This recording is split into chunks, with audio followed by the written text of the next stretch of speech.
Bonjour, bonjour, soyez la bienvenue. Aujourd'hui, nous allons parler de l'importance d'écrire la vision. Dans le livre de Habakkuk, chapitre 2, verset 2, voici ce que dit la parole de Dieu. Le Seigneur me répondit, écris la vision, grave-la sur les tablettes afin qu'on puisse la lire couramment. Nous sommes en début d'année et plusieurs personnes, comme moi d'ailleurs, nous avons pris des résolutions, nous avons des choses que nous voulons changer et améliorer. Mais ces résolutions-là ne doivent pas juste rester dans notre tête. La vision, elle doit être écrite. Fait qu'aujourd'hui, c'est ce que nous allons regarder. Il y a quelque chose qui me vient en tête, c'est que vous voyez, la plupart du temps, surtout nous, les Africains, on critique nos gouvernements en disant « Ah, nos leaders n'ont pas de vision, nos leaders n'ont pas de vision. » Et on se plaint. Et parce que nos leaders n'ont pas de vision, conclusion, le peuple, ça ne va pas. Le peuple est troublé, il y a la pauvreté, il y a les galères, il y a toutes sortes d'abus, il y a des manquements, il y a des lacunes, il y a des carences, il y a le non-accomplissement, il n'y a pas le progrès. Lorsque le leader n'a pas la vision. Donc la vision, ce n'est pas juste au niveau politique, au niveau d'une nation. La vision, elle est également personnelle. Donc aujourd'hui, ma question pour toi, as-tu écrit la vision de ta vie pour l'année 2022? La Bible dit dans le livre de Proverbes, notre deuxième verset aujourd'hui, à part Habakkuk, nous allons également lire le Proverbe, chapitre 29, verset 18. La parole de Dieu dit, « Lorsqu'il n'y a plus de vision d'avenir, le peuple vit dans le désordre. » Lorsque tu n'as pas une vision de ton avenir, tu vis dans le désordre. Et vous pouvez vous accorder avec moi que là où règne le désordre, il règne il règne le chaos. Désordre égale à catastrophe, égale à chaos, ça ne va pas. Personne n'aime vivre dans le désordre. Donc, la Bible nous dit que là où il n'y a pas la vision, il n'y a pas la vision d'avenir, ton avenir, la vision de ce que tu veux faire dans le futur, cette année, qu'est-ce que tu veux réaliser? Si tu n'as pas cette vision-là, ta vie est dans un désordre fou. C'est la raison pour laquelle aujourd'hui, je voudrais nous entretenir sur l'importance d'avoir la vision. Nous allons regarder 5 points.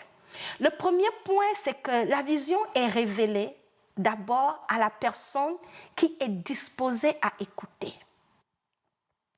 Qu'est-ce que j'entends par la personne qui est disposée à écouter? C'est de faire une évaluation de ta vie et de faire un constat, de voir ce domaine. Je donne un exemple. Tu remarques par exemple que dans ton couple, ça ne va pas. Ton mari se plaint de beaucoup de choses. Il y a un froid entre ton mari et toi. Et ta vision cette année pourra être de chercher à améliorer votre relation et de dire qu'est-ce que je peux faire pour améliorer cette relation. Donc ta vision va peut-être être la santé, trouver une santé pour mon couple. Ce sera ton focus cette année. Ce sera ça la vision. Et elle est révélée à la personne qui écoute. Ça veut dire quoi? Pour déverrouiller ta vision, ça va te prendre de te trouver seul à seul avec Dieu.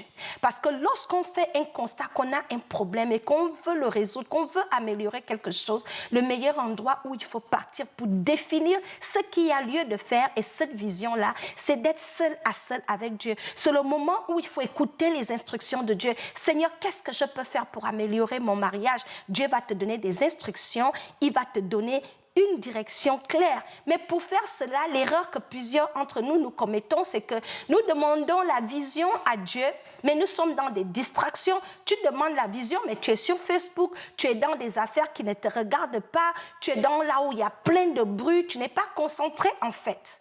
Donc la vision, pour qu'elle te soit révélée, il faut que tu sois dans l'écoute, que tu te retires pour pouvoir la saisir. C'est la première étape. Discerner la vision veut dire chercher la face de Dieu, évaluer sa vie, faire un constat et décider de quelle orientation tu veux donner à ta vie et écrire la vision. La deuxième chose, la vision doit être écrite. La Bible nous dit, dans le verset d'Habakkuk, chapitre 2, verset 2, en anglais, ils disent « make it plain ». Write the vision, make it plain. Ça dit en fait que ta vision soit écrite, fait qu'elle soit simple. Écrire, ça veut dire quoi? Ça veut dire prendre le papier et puis l'écrire. Prendre quelque chose, ce que tu veux, un tableau, il faut l'écrire. Pourquoi est-ce qu'il est important de l'écrire?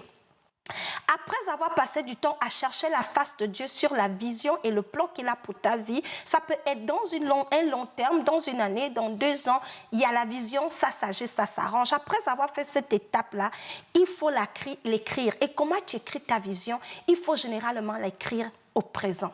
Par exemple, je voyage cette année, je vais en France. C'est ma vision.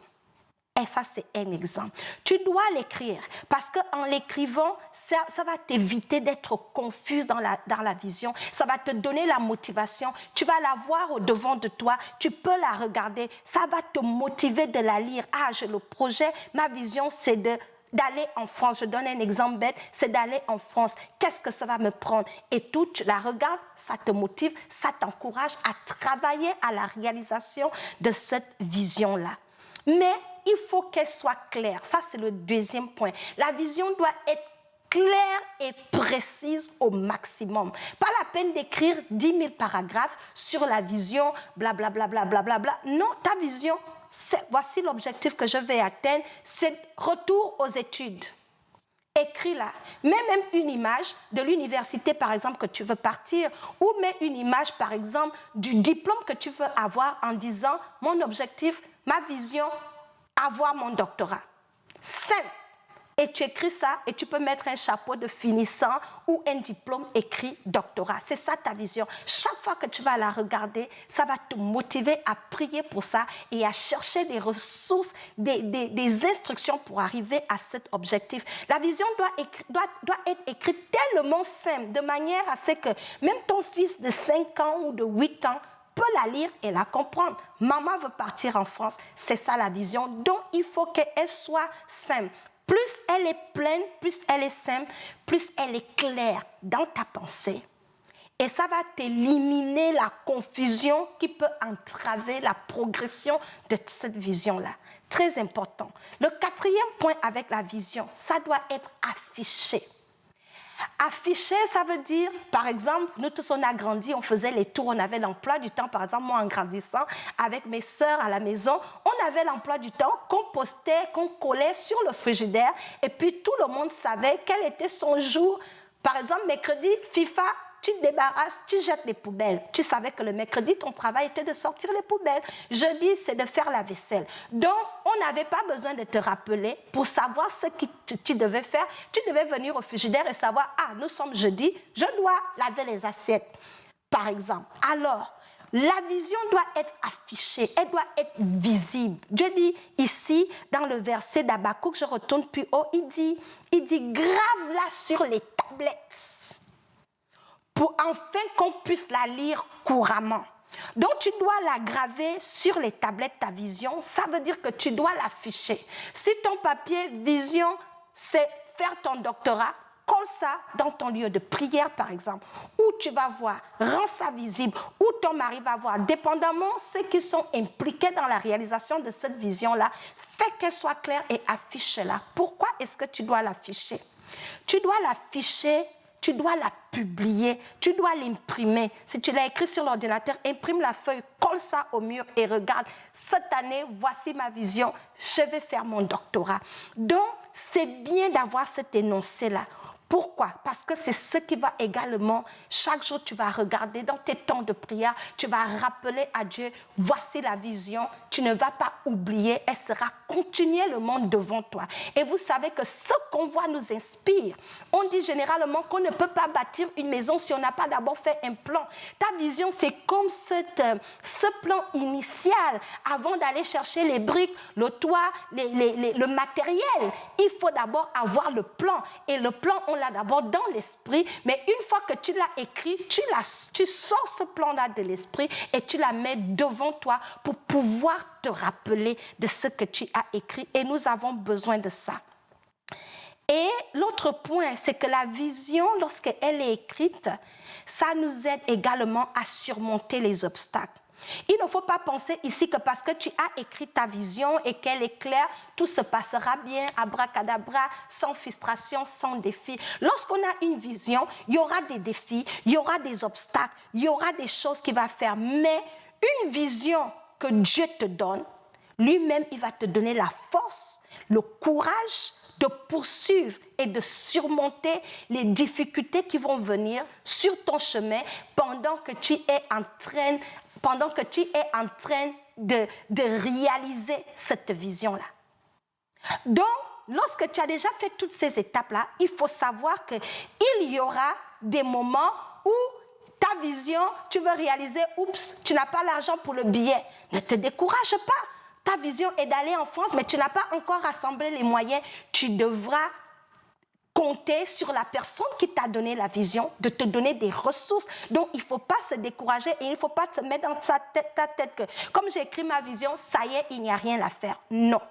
Il faut poursuivre la vision et être dans l'offensif et être agressive pour la manifestation de cette vision-là et compter sur l'aide de Dieu pour surmonter tous les obstacles qui peuvent entraver la réalisation et la manifestation de cette vision. Donc, tu travailles en équipe avec Dieu.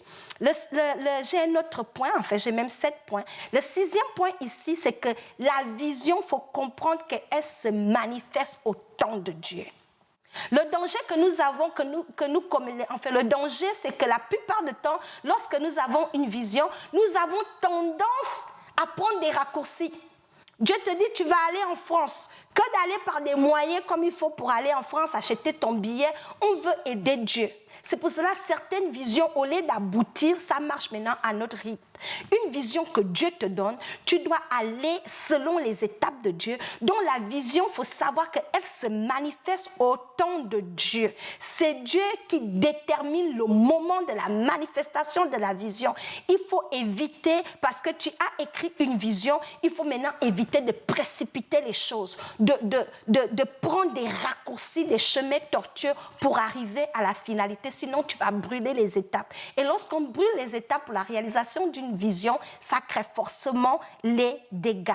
Le dernier point, c'est que la vision doit être vécue par la foi. Je vais finir avec ça. Lorsque tu as écrit une vision, tu dois la soutenir par la foi que le Dieu qui t'a donné cette vision-là est capable de t'aider à la concrétiser, à la réaliser. Donc, tu dois l'entretenir dans la prière, tu dois l'amener devant Dieu, tu dois jeûner, tu dois faire des recherches, t'informer, te renseigner, chercher tous les outils dont tu as besoin pour que cette vision-là prenne forme, pour qu'elle prenne forme. Donc la foi est très, très cruciale. C'est avec la foi que tu ne vas pas abandonner. Et lorsque ta foi grandit, la foi déplace les montagnes. Donc voilà comme ça ce que j'avais à cœur de partager pour vous encourager que tout n'est pas de dire « Ah, j'ai la vision, mais laquelle ?»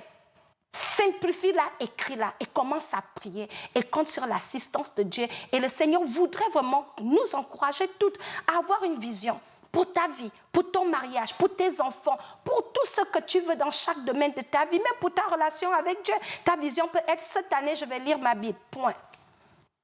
Et puis tu vas chercher toutes les ressources qui peuvent t'aider à lire la Bible. Donc c'est vraiment très très simple, j'ai fini et je voudrais simplement vous bénir et vous encourager à partager cette émission. Donc voilà, shalom dans vos maisons. Merci.